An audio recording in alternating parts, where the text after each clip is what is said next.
برای اپای مسلمان من 4 مصرع رباعیات میخونم.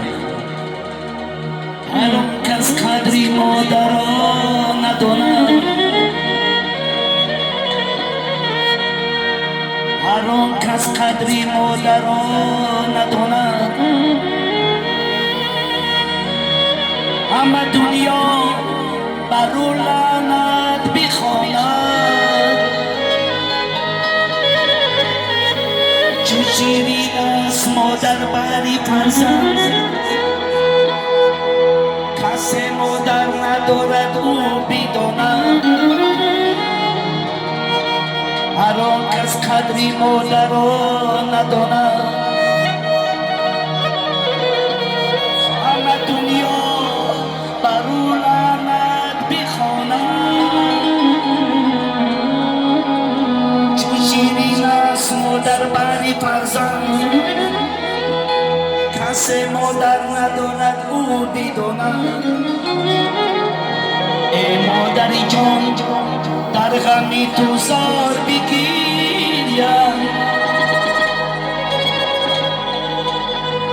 باران نیسان شبم هر سال بگیریم.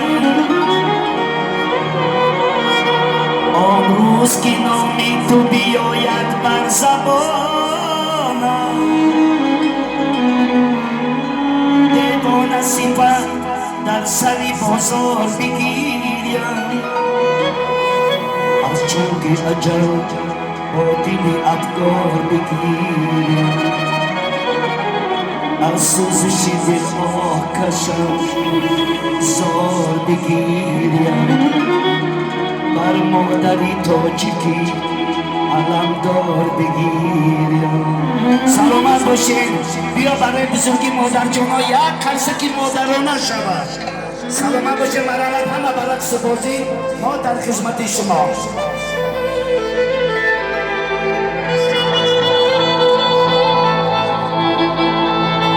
میکند سلسله زلفی تو دیوانه مرا، میکشد نرگس مستی تو به میخانه مرا. میکند سلسله زلفی تو دیوانه